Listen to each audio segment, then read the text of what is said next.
Le vaillant petit tailleur des frères Grimm. Traduction de Marie-Hélène Robineau-Bichet pour Bibliocollège 2003. Dans l'atelier. Par un beau matin d'été, un petit tailleur était assis sur la table près de la fenêtre. Il était de bonne humeur et cousait de toutes ses forces. À ce moment-là, une paysanne descendit la rue en criant « Bonne marmelade à vendre! Bonne marmelade à vendre !»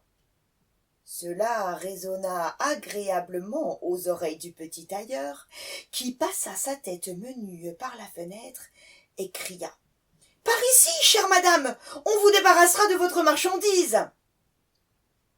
La femme monta avec son lourd panier les 3 marches qui la séparaient du tailleur, et dut déballer devant lui tous ses pots. Il les examina tous, les souleva, les sentit, et dit enfin « La marmelade me semble bonne. Pesément 4 demi-onces, chère madame. S'il y en a un quart de livre, cela ne fait rien. » La femme, qui avait espéré faire une bonne vente, lui donna ce qu'il avait demandé, mais s'en alla fâchée et grognon. Et maintenant, que Dieu bénisse cette marmelade, s'écria le petit tailleur, qu'elle me donne force et vigueur. Il sortit le pain du buffet, se tailla une tranche de toute la largeur de la miche et y étendit la marmelade. Cette tartine ne va pas être mauvaise, dit-il, mais je vais finir ce pourpoint avant d'y croquer. Il posa la tartine à côté de lui, continua à coudre et de joie fit des points de plus en plus grands. Pendant ce temps, l'odeur de la marmelade grimpa le long des murs de la chambre sur lesquels se trouvait une grande quantité de mouches, si bien qu'elles furent attirées et vinrent se poser en masse sur la tartine. « Qui vous a invité ?»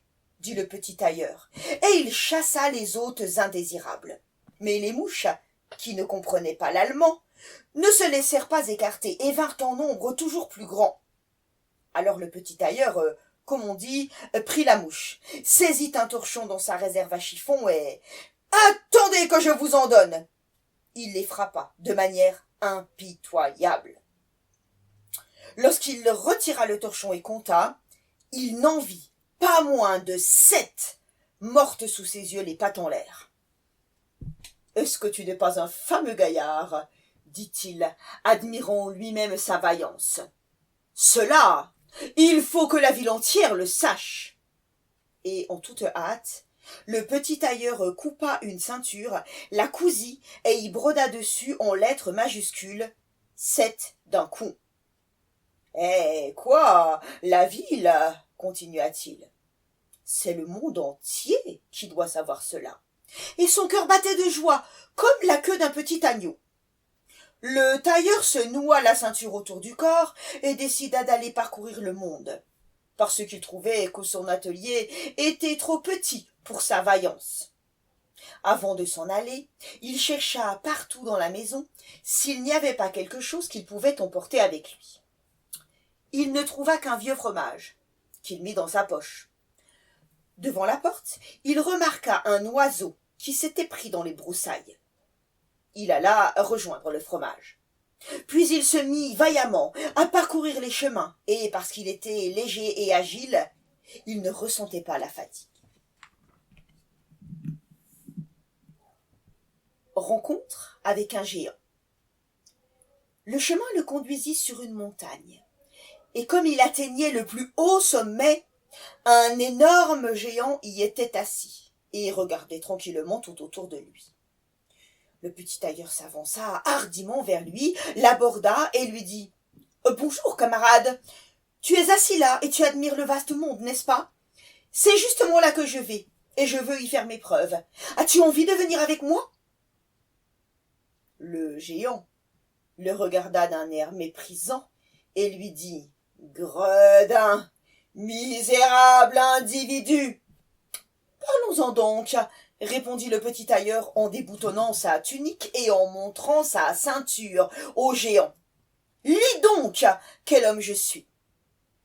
Le géant lut 7 d'un coup et s'imagina qu'il s'agissait d'hommes que le tailleur avait tués, et commença à avoir un peu de respect pour le gaillard. Mais il voulut d'abord l'éprouver. Il prit une pierre dans la main et la pressa si fort qu'il en sortit de l'eau. « Fais la même chose, dit le géant, si tu as de la force. »« Rien que cela, dit le petit tailleur. Oh, pour moi, c'est un jeu d'enfant. » Il mit la main dans sa poche, saisit le fromage mou et le pressa jusqu'à ce qu'il en coule du jus. « C'est un peu mieux, n'est-ce pas ?» dit-il. Le géant ne savait pas quoi dire et ne pouvait croire cela du petit homme. Alors le géant saisit une pierre et la lança si haut que l'on ne pouvait presque plus la suivre des yeux. « Maintenant, mon petit canard, fais la même chose !»« Bien lancé, » dit le tailleur. « Mais la pierre est retombée sur la terre. Je vais t'en lancer une qui ne reviendra pas. » Il mit la main dans sa poche, saisit l'oiseau et le lança dans les airs. L'oiseau, ravi d'être libre, monta vers le ciel, prit son vol et ne revint plus. « Qu'est-ce que tu dis de mon petit numéro, camarade ?» demanda le tailleur.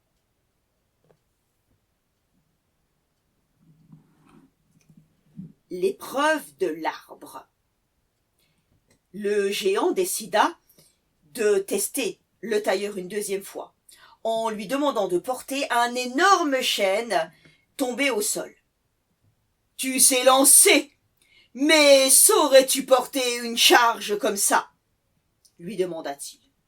Le petit tailleur ne se démonta pas et lui répondit « Écoute, hisse ce tronc sur ton épaule.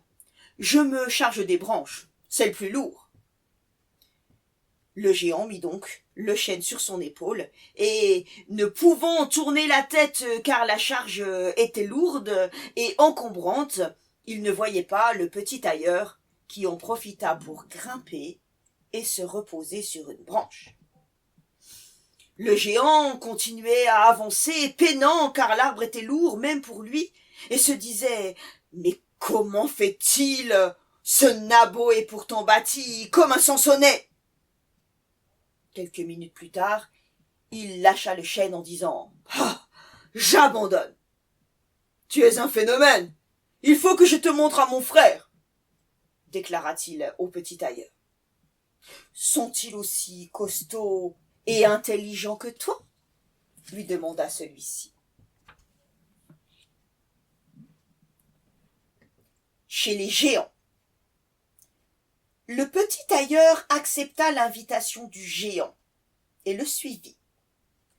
Quand ils arrivèrent à la caverne, il y avait là d'autres géants assis autour d'un feu, et chacun avait en main un mouton rôti dans lequel il mordait.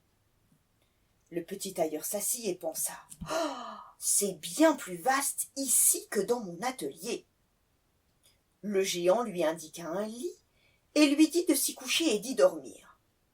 Mais le lit était trop grand pour le petit tailleur. Il ne s'y coucha pas, mais alla s'allonger dans un coin. Quand minuit sonna, et que le géant pensa que le petit tailleur dormait profondément, il se leva, prit une grosse barre de fer, en donna un coup sur le lit, et pensa qu'il avait achevé la sauterelle. Tôt le matin, les géants se rendirent dans la forêt. Ils avaient oublié le petit tailleur qui arriva tout joyeux et rempli de courage. Oh, les géants prirent peur, s'affolèrent, craignirent qu'il ne les tue et s'enfuirent en toute hâte. Au palais du roi. Le petit tailleur poursuivit son chemin, toujours selon son inspiration. Après avoir longtemps marché, il arriva dans la cour d'un palais royal, et comme il était fatigué, il se coucha dans l'herbe et s'endormit. Pendant qu'il était là, des gens s'approchèrent, le regardèrent de tous les côtés et lurent sur sa ceinture 7 d'un coup. « Ah !» dirent-ils, oh, « que vient faire ce grand guerrier en pleine paix ? Ce doit être un puissant seigneur. » Ils allèrent annoncer la chose au roi et pensaient que, si la guerre éclatait, ce serait là un homme important et utile qu'il ne fallait laisser partir à aucun prix. Le conseil plut au roi, et il envoya au petit tailleur un de ses courtisans qui, à son éveil, devait lui offrir de le servir dans l'armée. L'envoyé resta à côté du dormeur jusqu'à ce qu'il étire ses membres et ouvre ses yeux. Puis lui fit sa proposition. « C'est justement pour cela que je suis venu, répondit-il. Je suis prêt à entrer au service du roi. Il fut reçu avec tous les honneurs et une maison particulière fut mise à sa disposition. Les gens de guerre ne pouvaient le supporter et auraient voulu qu'il soit à 1000 lieues de là. « Qu'est-ce que cela va devenir ?» disaient-ils entre eux. « Si nous lui cherchons querelle et qu'il frappe, à chaque coup il en tombera 7. Aucun de nous ne pourra subsister. » Ils prirent la décision de se rendre auprès du roi et le prièrent d'accepter leur démission. « Nous ne sommes pas faits, dirent-ils, pour rester à côté d'un homme qui en tue 7 d'un coup. » Le roi fut triste de perdre ses fidèles serviteurs à cause d'un seul. Il souhaita ne l'avoir jamais vu et aurait désiré qu'il reparte. Mais il n'avait pu lui donner son congé parce qu'il craignait qu'il le tue, lui et tout son peuple, et s'installe sur son trône. Il réfléchit longuement et trouva finalement une solution. Il envoya quelqu'un au petit tailleur et lui fit dire que, s'il était un si grand guerrier, il voulait lui faire une proposition. Dans une forêt de son pays habitaient 2 géants qui causaient de gros dégâts en volant, tuant et en mettant tout à feu et à sang. Personne ne pouvait les approcher sans être en danger de mort. S'il triomphait des 2 géants et les tuait, il lui donnerait sa fille unique en mariage et la moitié de son royaume en dot. 100 cavaliers l'accompagneraient et lui prêteraient assistance. Ce serait bien pour un homme comme toi, songea le petit tailleur. Ce n'est pas tous les jours qu'on vous offre une jolie fille de roi et la moitié d'un royaume. Oh oui, répondit-il, je maîtriserai les géants sans avoir pour cela besoin des cavaliers. Qui en a tué 7 d'un coup n'a aucune raison d'en craindre 2. Face aux épreuves du roi. Le petit tailleur s'en alla, suivi des 100 cavaliers. Quand ils arrivèrent à la lisière de la forêt, il s'adressa à ses compagnons. « Restez ici à m'attendre, je viendrai bien à bout des géants tout seul. » Puis il s'enfonça dans la forêt en regardant à droite et à gauche. Au bout d'un petit moment, il aperçut les 2 géants. Étendus sous un arbre, ils dormaient et ronflaient si fort que les branches s'agitaient de haut en bas. Le petit tailleur, qui n'était pas paresseux, remplit ses 2 poches de pierre et grimpa dans l'arbre. Quand il fut arrivé au milieu, il se glissa le long d'une branche pour être juste au-dessus des dormeurs et fit tomber sur la poitrine d'un des géants une pierre après l'autre. Pendant un long moment, le géant ne sentit rien. Mais quand finalement il se réveilla, il secoua son compagnon et lui dit « Pourquoi me frappes-tu » ? « Tu rêves, répondit l'autre. Je ne te frappe pas. Ils s'allongèrent à nouveau pour dormir. À ce moment-là, le tailleur lança une pierre sur le second géant. « Qu'est-ce que cela » s'écria l'autre. « Pourquoi me jettes-tu des pierres ?»« Je ne te jette rien, répondit le premier en bougonnant. Ils se chamaillèrent. Cependant, comme ils étaient fatigués, ils s'arrêtèrent et leurs yeux se refermèrent. Le petit tailleur recommença son manège. Il choisit la pierre la plus grosse et la jeta de toutes ses forces sur la poitrine du premier géant. « C'est trop fort !» cria-t-il. Il se leva comme un fou et poussa son compagnon contre l'arbre, si bien que celui-ci trembla. L'autre lui rendit la monnaie de sa pièce. Ils se mirent dans une telle colère qu'ils arrachèrent les arbres, se frappèrent l'un l'autre, jusqu'à ce qu'ils tombent tous les 2 morts en même temps sur le sol. Le petit tailleur sauta alors par terre. « Une chance, se disait-il, qu'il n'ait pas arraché l'arbre sur lequel j'étais assis. J'aurais dû sauter sur un autre comme les écureuils. Heureusement que nous sommes agiles, hein, nous autres. Il tira son épée et en donna quelques bons coups dans la poitrine de chacun. Ensuite il sortit du bois, se rendit vers les cavaliers et dit « Le travail est fait. Je leur ai donné le coup de grâce. Mais cela a été difficile. Devant le péril, ils ont dû arracher des arbres et se défendre. Mais cela ne sert à rien quand il en vient un comme moi qui en tue 7 d'un coup. »« N'êtes-vous pas blessé ?» demandèrent les cavaliers. « Oh, ce n'est pas demain la veille. Ils n'ont pas touché un seul de mes cheveux. » Les cavaliers ne voulaient pas le croire et pénétrèrent dans la forêt. Ils y trouvèrent les géants baignant dans leur sang et tout autour se trouvaient les arbres arrachés. Le petit tailleur demanda au roi la récompense promise. Mais celui-ci, qui regrettait sa promesse, réfléchit sur une nouvelle façon de se débarrasser de notre héros. « Avant que tu n'obtiennes ma fille et la moitié du royaume, lui dit-il, tu dois encore accomplir un exploit. Dans la forêt, il y a une licorne qui fait de gros dégâts. Tu dois d'abord l'attraper. »« Oh, j'ai encore moins peur d'une licorne que de 2 géants. 7 d'un coup, c'est mon affaire. » Il prit une corde et une hache, partit dans la forêt et demanda à ceux que l'on avait mis sous ses ordres de l'attendre à l'extérieur. Il n'eut pas longtemps à attendre. La licorne arriva bientôt et fonça sur le tailleur comme si, immédiatement, elle voulait l'embrocher.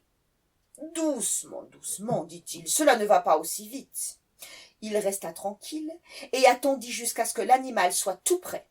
Ensuite, il bondit brusquement derrière un arbre. La licorne se jeta de toutes ses forces contre l'arbre et planta sa corne si profondément dans le tronc qu'elle n'eut pas assez de force pour la retirer et se trouva prisonnière. « Maintenant, je tiens l'oiseau, dit le tailleur.